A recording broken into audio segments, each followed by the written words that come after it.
India today आज का जो भारत है वो हमें कैसा दिखाई देता है।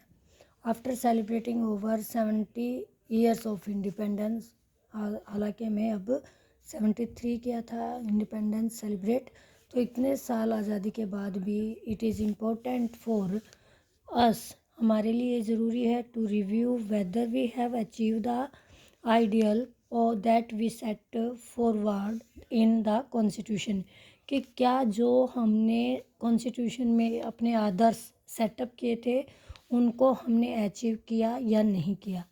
The most important achievement is that India has been able to retain her domestic democratic fabric. कहता सबसे इम्पोर्टेंट अचीवमेंट हमारी उपलब्धि जो रही है इंडिया की, कि हम अपनी जो हमने लोकतांत्रिक ताना बाना बना था, लोकतांत्रिक ढांचे को हमने फॉलो किया था, उसको बनाए रखा है। India has an independent judiciary, India में इंडिपेंडेंट स्वतंत्र न्यायपालिका है, फ्री प्रेस है, फ्री प्रेस यानी प्रेस की स्वतंत्रता है, एंड अ सेकुलर ट्रेडिशन, और हम आज भी क्या है धर्मनिरपेक्ष परंपरा को अपनाए हुए हैं, कोई धर्म को इम्पोर्टेंट स्टेट के द्वारा दी नहीं जाती।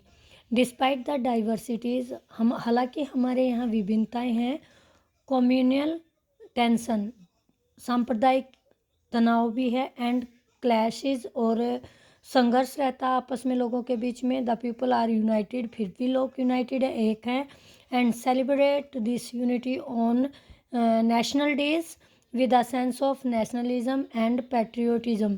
पैट्रियोटिज्म होता है देशभक्ति, नेशनलिज्म राष्ट्रभक्ति, यानी कि आपकी एकता जो लोग हैं उनकी यूनिटी कैसे दिखाई देती है जब आप कोई भी राष्ट्रीय दिवस बनाते हैं, 15 अगस्त, 26 जनवरी तो एक ऐसी सेंस के साथ बनाते हैं जिससे हमारी राष्ट्रवाद की और देशभक्ति की भावना शो होती है। But this does not mean that we have achieve all our ideals, but इसका मतलब ये नहीं है कि हमने जितना जो कुछ सोचा था, जो आदर्श थे वो सारे, जो हमारे आइडियल्स थे, जो आदर्श थे वो सारे हमने अचीव किए हैं। इकोनॉमिक इनइक्वालिटी, आर्थिक असमानता has become more glaring because of economic development and prosperity. जैसे इंडिया में आर्थिक विकास हुआ, समृद्धि आई, प्रोस्पेरिटी आई, उतनी ही ज़्यादा इकोनॉमिक असमानता लोगों के बीच में ग्लेरिंग दिखाई देने लगी। डिस्पैरिटी मीन असमानता, inequality between the rich and the poor has become more pronouns and visible. अब गरीब और जितनी हमारी इकोनॉमिक डेवलपमेंट हुई, प्रोस्पेरिटी हुई, इससे क्या हुआ, रिच और गरीब के अंतर, जो अंतर था अमीर और गरीब में जो अंतर है वो ज़्यादा दिखाई देने लग गया। डायरेक्ट आप पता कर सकते हो कि गरीब और भी ज़्यादा गरीब होता चला गया और अमीर और भी ज़्यादा अमीर होता चला गया। Some section of the people such as the Dalit are still fighting for equality even though equal rights has been guaranteed by the constitution.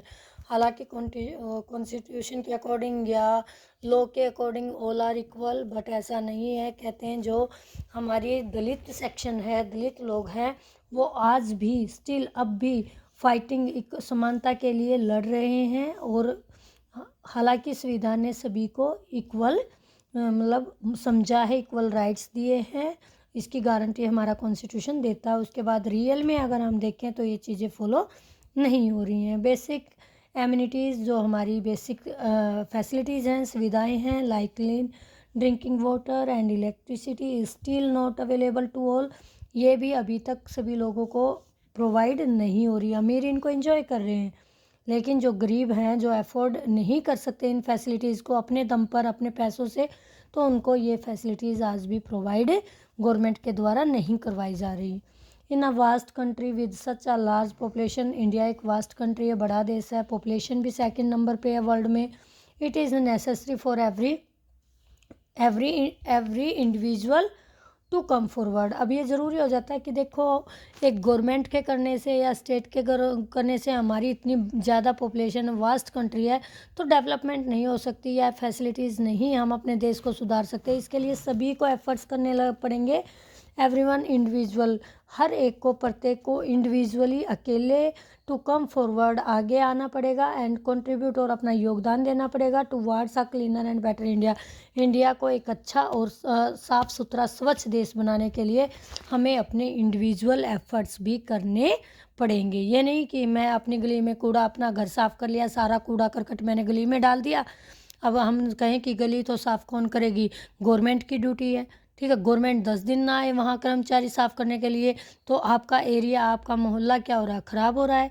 तो इस तरह हमारी हर एक की ड्यूटी है, जहाँ आप अपने घर को साफ़ सुथरा जितनी अच्छी तरह रखते हैं, इतना ही आपका आउटसाइड इन्वायरमेंट भी साफ़ सुथरा होना चाहिए। आपका गली मोहल्ला, आप सबकी ड्यूटी बनती है कि उसको साफ़ सुथरा रखें। Thanks, have a nice day.